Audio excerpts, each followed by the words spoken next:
Hey, happy Tuesday, everybody. So, if you ever had a problem with maybe you're just not getting offers on a property you have under contract and you don't know what to do, what I'd like to do is follow up with each and every single buyer that you show the property to. And even if it's just like an outrageous amount of work or it's just not ideal for them, you want to get some kind of answer out of them as why to maybe they don't want the property.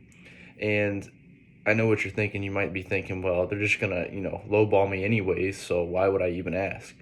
Well, you can really tell who's a serious buyer and who's not by the feedback that you get from them. So if you get somebody right off the bat, never seen the property or anything, they're just like, hey, give you 50,000 for the property that you're asking 100,000 for, you know that guy's not serious, or he's trying to wholesale it just like you are.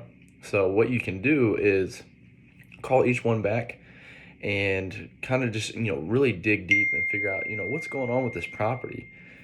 So I had that exact same thing happen. I had a buyer go to the property. I've called them two times now, and they just keep saying, I need a couple days to think about it. And then today I finally got an answer from them, and they said they decided not to purchase the property.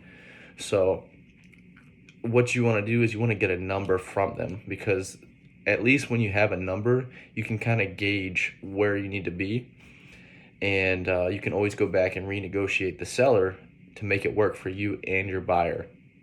And if the lowest you can go is higher than what they're offering, you can counter offer to them, and you can kind of go from there. So, and then also once you get that phone number, or not phone number, when you get that offer number from them, the cash offer amount, you want to ask them, hey, at this number, are you sure you're ready to move forward and close on the property? You don't need to see the property anymore. And if they say yes, that's awesome. You now have a concrete number. You say, okay, well, how much can you put down now? And that way I can give it to my partner and he can make a decision. So you're never going to be the decision maker. If you are, you're setting yourself up for failure. And also, negotiation tip, if you ever have somebody who says they need to talk to their partner, they might actually have a partner, but most of the times they're the person you need to be talking to or you need to get through to, because they're playing it off kind of like we are. So a lot of good tips in this video, and I hope you're going to see the value out of it.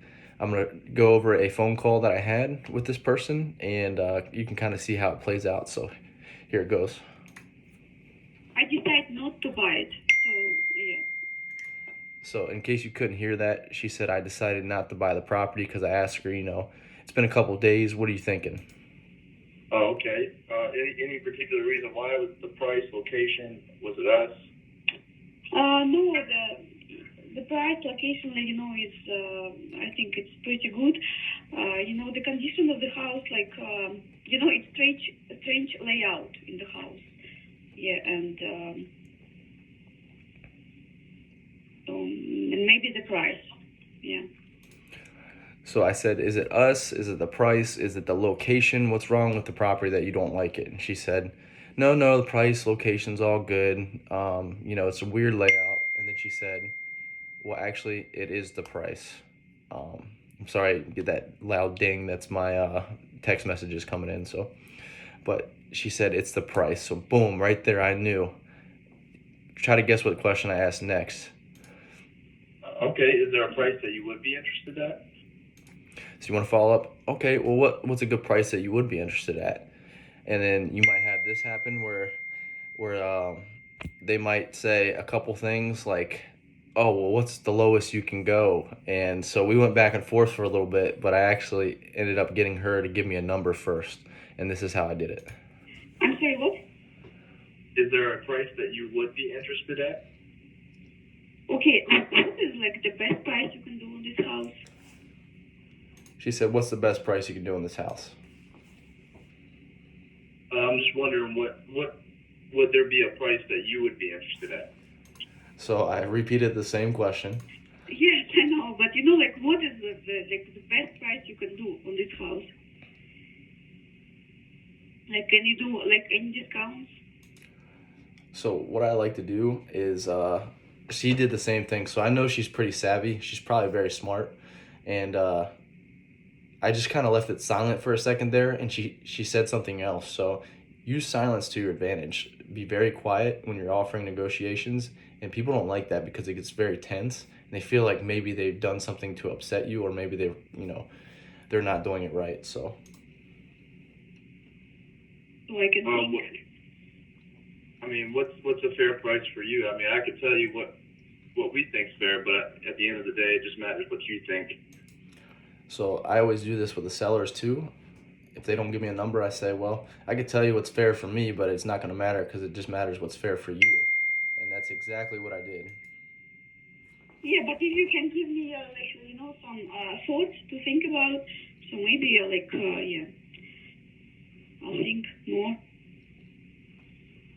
Right now, we're asking 70. Is there a number that you would be happy with? So I just ask the same question in a different way over and over until they give me an answer, and or they hang up, because there's no harm in trying. I don't know, maybe 55. 55,000. We're offering this at 70,000. We have it under contract at 60. So we're only $5K away from making this a deal. She's gonna think about it some more, because I did ask her, hey, are you ready to move forward at this number? And she said, so you're considering 55. I said, well, I just need to know, hey, are you ready to move forward at this, this price? Do you need to see the property again? Kind of how much were you gonna put down, so I can tell my partner? And she was like all excited, because I guess she didn't think that she would, be able to offer that amount.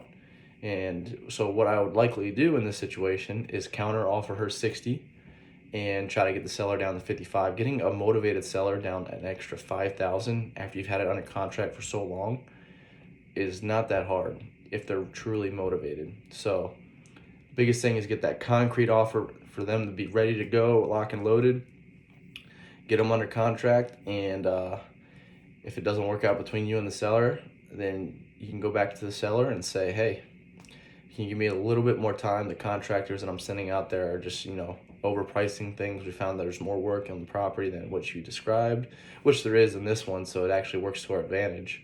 And then you can just keep playing the field until you get a good, solid offer that works. So don't ever give up if you're not getting offers on your properties, or you feel like there's no interest on it. The worst you can do is not find a buyer and you have to drop the deal. If you have a solid contract, there's no risk to you. Now, with that being said, use the buyer's feedback to evaluate kind of what's going on, because all day you can tell the buyers, hey, this is what I'm seeing, this is what I think it's worth, you need to buy it at this price. They're not going to listen. They're going to tell you, hey, I like this price, or they're not. So use their own feedback against them, and then also use that to leverage the deal. I hope you found value in this, and hope it helps you close on the next deal. Have a great day.